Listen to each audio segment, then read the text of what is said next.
그러면 말씀드렸던 이 네 가지 문제점들, 뭐 가금류 수출 규제 및 금지, 방부제 사용 규제 및 금지, 냉동 냉장에 따른 비용 문제, 원가 상승으로 인한 수익 악화 문제, 이런 문제를 해결할 수 있는 방법은 단 한 가지밖에 없습니다. 이 기존에 쓰셨던 액상 소스를 분말화하는 겁니다. 이 분말화 한다는 것 자체가 뭐 쉬운 일은 아니에요. 뭐 그 최근에 예를 들어서 말씀을 드리면 그 치킨 소스 자체, 뭐 치킨 소스를 가지고 분말화를 해 주십시오. 그래서 저희들이 이 분말화하는 과정에서 맛을 어느 정도 내기는 했습니다. 그 맛을 내서 그런 분말화되어 있는 제품을 가지고 비교를 했는데 해외 수출용으로 괜찮다라는 이제 판단을 받았어요. 그런데 저희들이 여기서 한 가지 문제점을 발견했던 게 뭐냐면, 국내에서도 쉽게 구할 수 있는 설탕, 국내에서도 쉽게 구할 수 있고 해외에서도 쉽게 구할 수 있는 뭐 설탕이라든지 소금이라든지 아니면 그 물엿이라든지, 그렇다고 해서 모든 제품을 여러 가지를 다 넣을 수는 없지만 그 중에 가장 많은 비용이 들어가는 것들이 이 치킨 소스 같은 경우에는 물엿 자체가 굉장히 많이 들어가거든요. 설탕만으로 단맛을 낼 수는 있지만 그 끈적이면서 만들 수 있는 그 농도 자체를 잡아주는 거는 물엿이 잡아줘야 되기 때문에, 윤기라든지 현지에서 이 물엿을 넣었을 경우에 훨씬 더 가맹 본사나 가맹 점유한테도 이익이 되겠다라고 판단이 돼서 분말을 보내고 분말에 정제수하고 플러스 물엿을 넣어서 현지에서 그 맛을 낼 수 있게끔 그렇게 잡았거든요. 이렇게 치킨 같은 경우를 그 분말화를 저희들이 만들었을 경우에 뭐 가금류 문제 같은 경우에는 쉽게 얘기해서 분말화가 된다고 해서 피해갈 수 있는 방향은 아니거든요. 그거는 제품을 대체해야 되는 거고요. 근데 그거 이외에 뭐 방부제, 이 방부제 같은 경우에는 분말 자체는 방부제를 전혀 넣지 않아도 되기 때문에 해외에서 그 방부제 규제가 까다로운 일본 같은 경우에도 전혀 문제가 없이 그 수출이 될 수 있고요. 그리고 냉장 냉동을 쓰지 않아도 되기 때문에 실온에 보관을 해도 되기 때문에 유통에 있어서도 수익도 이제 수익도 극대화가 되고 유통에 있어서도 큰 문제가 없이 상온 처리된 제품들을 그대로 보낼 수가 있는 거죠. 그리고 마지막으로는 원가 자체를 굉장히 낮출 수 있는 게 뭐냐면, 수출을 할 때는 다 무게당 그 돈을 받기 때문에 정제수가 전혀 배제된 상태의 제품들, 그리고 아까 말씀드렸던 것처럼 치킨 같은 경우에는 현지에서도 구할 수 있는 핵심 소스 중에 하나인 물엿까지도 배제한 상태에서 수출을 하기 때문에 실제 수출하는 원가 비용 자체가 굉장히 저렴하게 그 절감이 되고, 그렇다 보면 현지에서 나머지 제품들을 구매를 해서 간단하게 조리를 할 수 있는 형태들만 만들어 놓으면 그 금액, 그 원가 자체가 낮아지게 되고 수익은 극대화가 될 수 있는 거죠. 이렇게 분말화 했을 때 가질 수 있는 장점들이 분명히 존재를 합니다. 저희들이 이제 액상을 분말화하는 과정에서 몇 가지 그 꼭 신신당부를 하는 부분들이 있습니다. 첫 번째, 100% 같은 맛을 낼 수 없다. 뭐 100% 같은 맛을 낼 수 없는 이유는 뭐 여러 가지가 있는데, 그 중에서 가장 큰 이유 중에 하나는 바로 그 포화 용해도라고 볼 수 있거든요.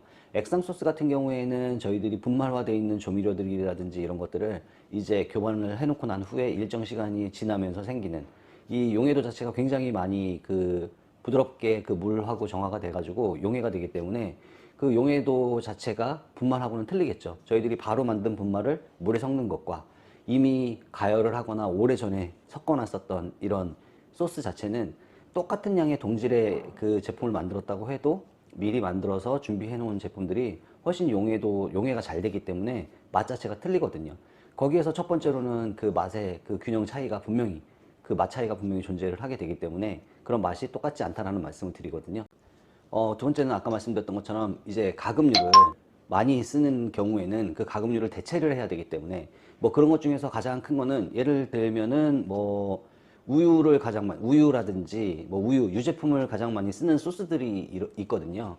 그런 소스, 뭐 이제 파스타집이나 레스토랑에서 굉장히 많이 쓰는 소스들인데, 그런 휘핑크림을 쓴다든지 아니면 우유를 쓴다든지 뭐 전지분유를 쓴다든지 이런 것들은 퍼센트 이상이 넘어가게 되면, 혹은 일본 같은 경우에는 아예 빼는 게 좋거든요. 아까 말씀드렸던 것처럼 일본에 있는 제품을 저희가 승인받은 제품을 가져다가 만들지 않는 이상 수출하는 것 자체는 굉장히 까다롭기 때문에 실제로 유제품이 들어간 제품 같은 경우에는 저희들이 아예 배제를 하고 유제품 자체를 넣지 않는 상태에서 수출을 하고 현지에서 유제품을 넣는 형태들로 이런 제품들을 만들거든요.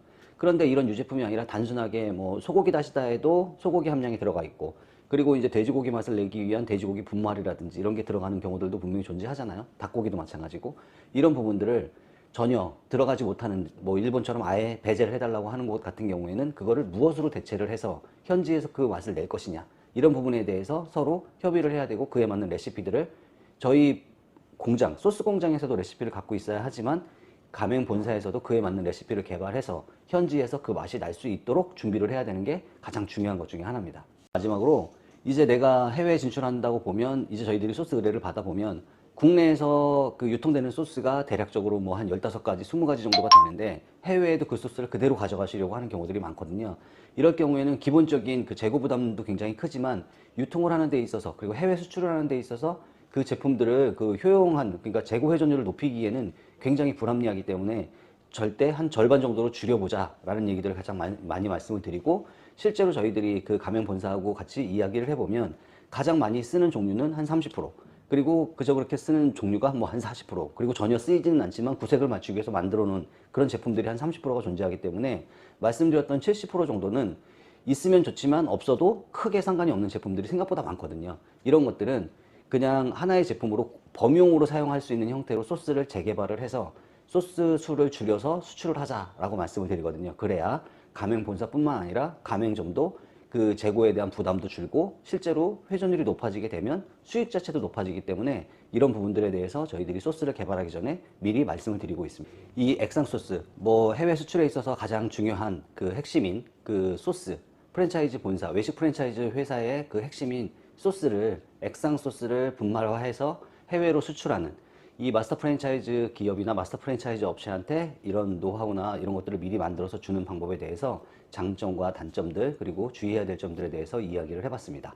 자, 다음 시간에는 그 각 나라별 그 해외 수출을 할 때 있는 규제들에 대해서 간단히 알아보도록 하겠습니다. 그럼 오늘도 맛있는 하루 되세요.